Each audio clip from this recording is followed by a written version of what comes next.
On today's UI7 Newsbreak, find out which U of I alumna had a closer view of last night's vice presidential debates. Plus, learn how police are encouraging students to keep their belongings secure after recent campus thefts. Then, Illinois Athletics announces a new design to a main attraction on campus. Your UI7 Newsbreak starts right now.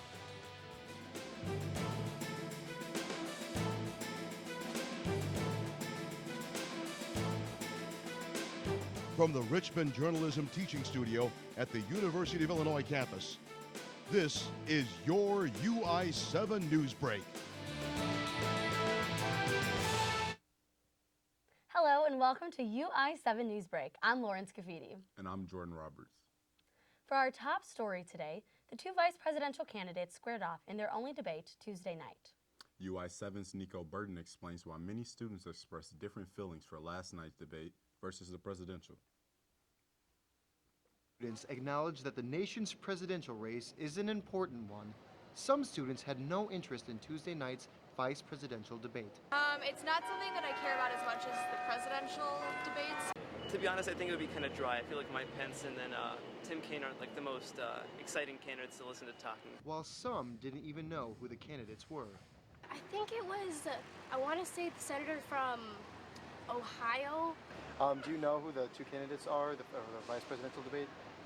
Not really. Students on campus explain why they chose to watch last week's presidential debate, which had over 80 million views, as opposed to the VP debate last night. I've never really ever paid attention to the vice presidents because they mirror both, and they're meant to sort of support the main candidates, which are the main face of the election. And with so little interest in the second in command, Professor of Political Science Bill Bernhardt explains why the majority of people didn't tune in last night. Vice presidential debates are typically not game changers.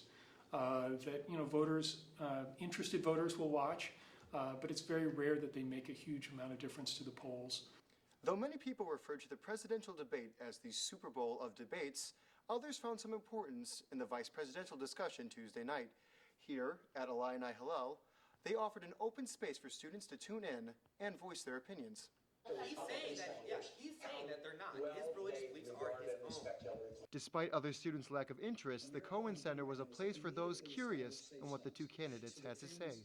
If we have that space where we can talk with one another and share ideas, we can grow as a people and as a nation. And while senior Max Zabolski was the minority on campus who watched the debate, he explains that the broadcast wasn't what he was expecting.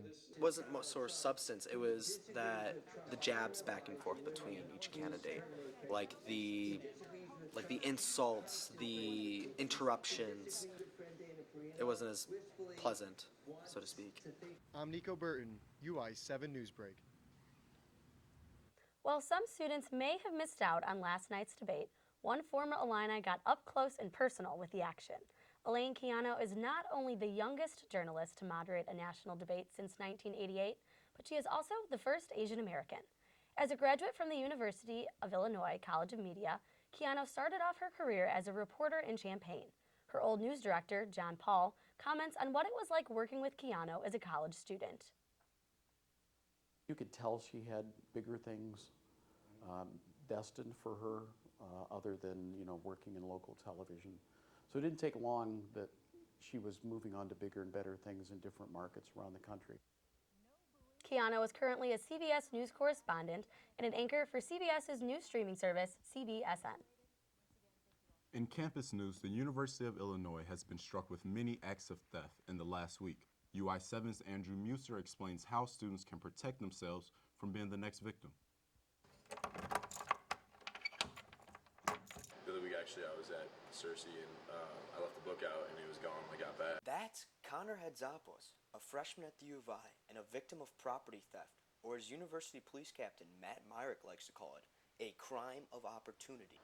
People who may not normally be thieves may be tempted to become a thief just because the opportunity has presented itself and they can't fight that temptation.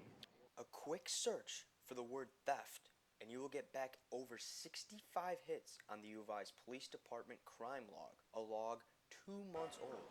That's a lot of opportunities. You won't find very many towns of 50,000 people where you don't have some kind of property crime issue.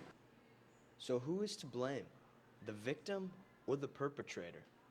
Or maybe it's the underlying mindset about crime on the U of I campus. It's been my experience that a lot of folks either come from Chicago or the cities up around the suburbs in Chicago, and they think this is small town America and nothing happens here, and you can leave your doors unlocked and nothing's ever going to happen. And for our friend Connor, he would tend to agree with Officer Myrick. I'm not as alert as I think I should be. I wouldn't say I'm careless every day, but I'm definitely not vigilant. I'm not on the lookout constantly, but I mean, I am careful about my belongings, but not to the extent of constantly being paranoid about being robbed or hurt.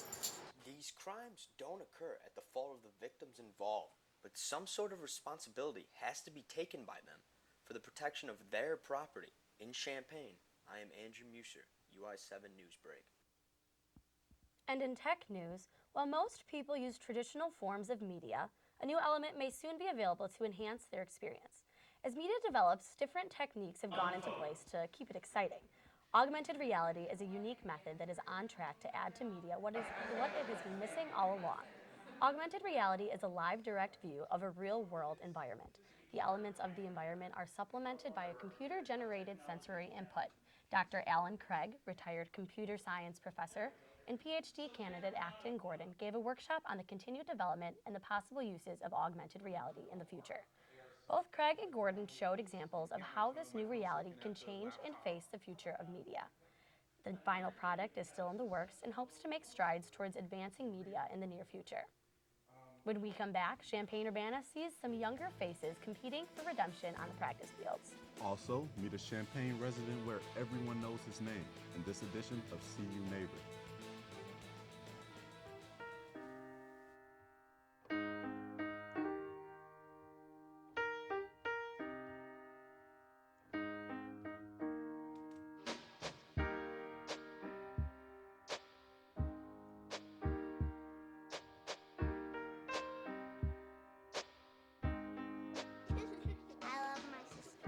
Heart doesn't see race. Love is love. Pretty much a good day for me would be people leaving their hands off of me.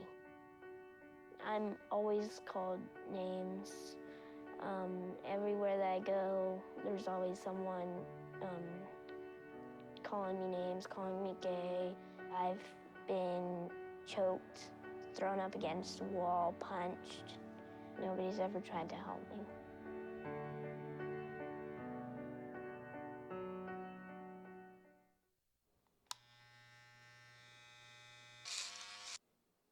You've messed up your son's haircut. Mom? Do you A, try to fix it?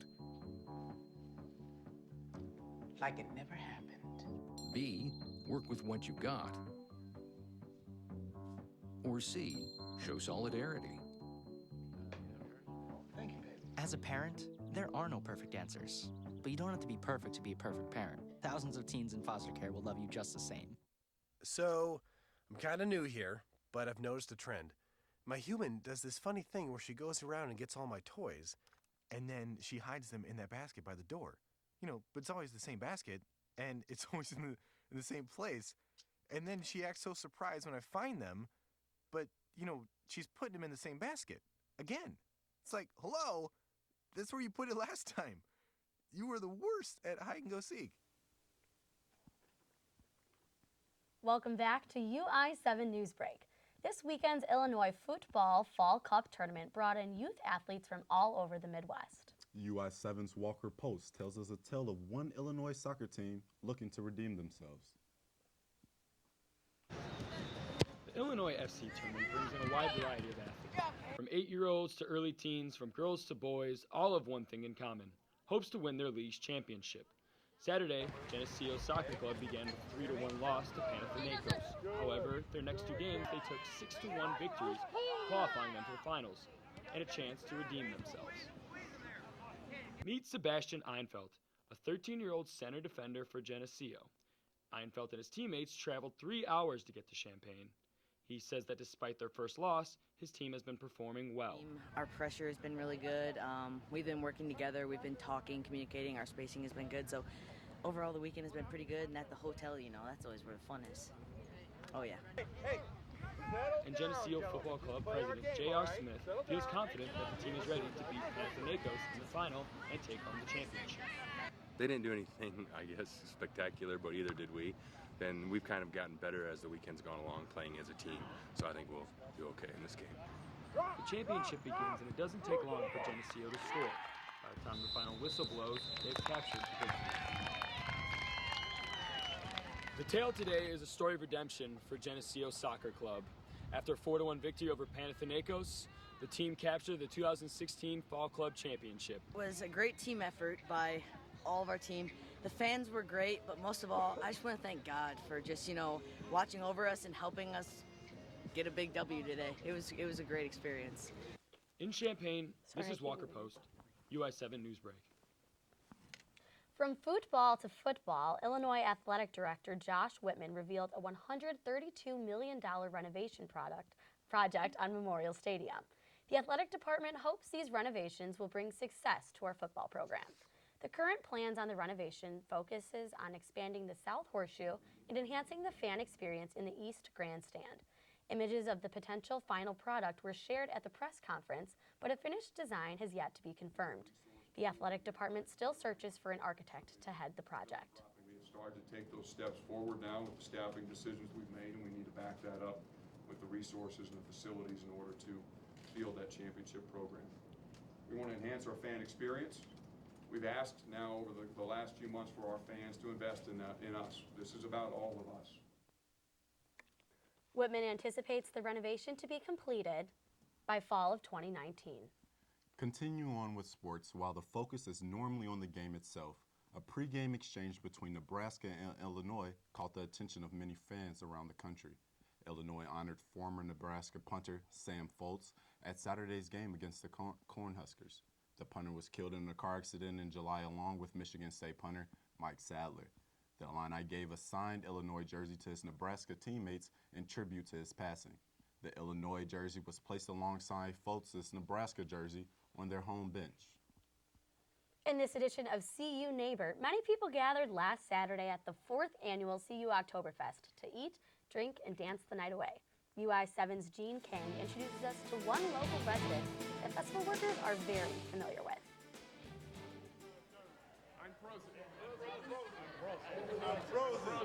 This is my second year strong, and I'll be here until I die.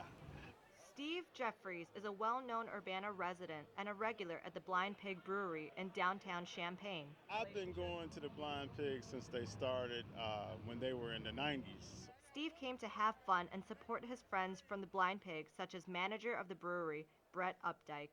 I met Steve my first day at the Blind Pig. He always makes it a point to meet and know everybody that comes into the pig, and he certainly did that with me on my first day. And I've just known him well since then. He's a character, and we like having him around. Steve was an advisor of Oktoberfest and helped plan the details of the festival. The festival is a fall celebration of music, beer, and food held in downtown Champaign. It is patterned after the annual festival in Bavaria, Germany. Beer from local breweries such as the Blind Pig, Das Steel, and J.T. Walker, as well as other German beer, were served at the festival. Customers can buy this official Oktoberfest Stein and get 3 more ounces of beer than buying a normal glass of beer. To kick off the festival, Mayor Deborah Finan tapped the ceremonial first keg. She is also a good friend of Steve and had good things to say about him. He's just a nice guy who's willing to make friends with anybody and talk, and we've remained friends over the years since then.